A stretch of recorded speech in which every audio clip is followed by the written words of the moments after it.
আসতে থাকুক। হজরত নূহ আলাইহিস সালাম প্রায় 100 বছরেরও বেশি সময় ধরে সেই লোকদেরকে বুঝাতে থাকে যে তারা যাতে আল্লাহর পথে চলে আসে, কিন্তু তারা আল্লাহর পথে চলে আসতে রাজি হয় না।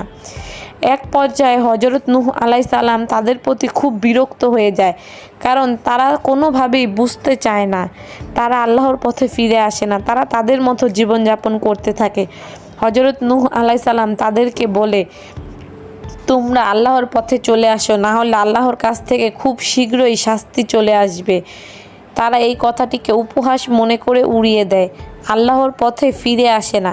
তখন হজরত নূহ আলাইহিস সালাম হতাশ হয়ে পড়ে, কিন্তু আল্লাহর আদেশে সে তাদের আবারও বুঝাতে যায় যে তোমরা আল্লাহর পথে চলে আসো, আল্লাহর পথে চলে আসো। যখন তারা বুঝতেই চায় না, তখন হজরত নূহ আলাইহিস সালাম খুব হতাশ হয়ে রাগ করে সেই শহর ছেড়ে খুব দূরে হাঁটতে হাঁটতে চলে যায়। তখন হজরত নূহ আলাইহিস সালাম সেই শহর থেকে প্রায় 200 কিলোমিটারেরও বেশি দূরে চলে এসেছে। তখনই সেই শহরের লোকজন বুঝতে পারে এখনই হয়তো অভিশাপ চলে এসেছে।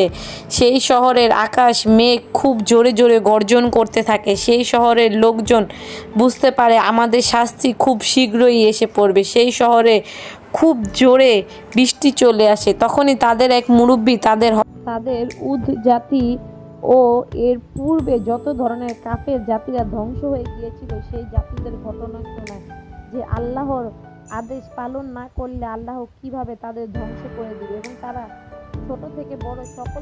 ছোট থেকে বড় সকলে মিলে পাহাড়ের চূড়ায় উঠে আল্লাহর কাছে ক্ষমা প্রার্থনা করতে থাকে এবং জোরে জোরে কান্না করতে থাকে। তাদের কান্নার শব্দ এক পাহাড় থেকে আরেক পাহাড়ে বাড়ি খেতে থাকে। তারা আল্লাহর কাছে খুব কান্না করে ও মন থেকে ক্ষমা প্রার্থনা করে। তারা এত জোরে জোরে কান্না করছিল যে সেখানকার পাহাড় আকাশ বাতাস সব তাদের কান্নার আওয়াজে ব্যাকুল হয়ে উঠেছিল। তখন আল্লাহ তাআলা তাদের ক্ষমা প্রার্থনা করে এবং সেখানকার পরিবেশ তখনই ঠান্ডা হয়ে যায় এবং তারা আল্লাহর কাছে দোয়া করে যাতে নূহ আলাইহিস সালামকে তাদের কাছে আবার ফিরিয়ে দেয়। কিন্তু তখন হজরত নূহ আলাইহিস সালাম খুব দূরে চলে গিয়েছিল। সে তখন একটি জাহাজের উপর উঠে পড়েছিল সমুদ্র পাড়ি দিবে বলে। সে জাহাজে করে সমুদ্র পাড়ি দিচ্ছিল। দিনের বেলা জাহাজের অবস্থা বা সমুদ্রের অবস্থা ঠিকই ছিল, কিন্তু রাত্রের অন্ধকারে সমুদ্রে এমন প্রবল ঢেউ ও ঝড় উঠতে থাকে যে মনে হচ্ছিল এখনই হয়তো জাহাজটি ডুবে যাবে। জাহাজের লোকজন সব পাগলের মতো ছুটাছুটি করছিল, এদিক থেকে ওদিক, ওদিক থেকে ওদিক, হয়তো আমরা এখনই মারা যাব। তখন তারা জাহাজটিকে হালকা করার জন্য জাহাজের ভিতর যত ধরনের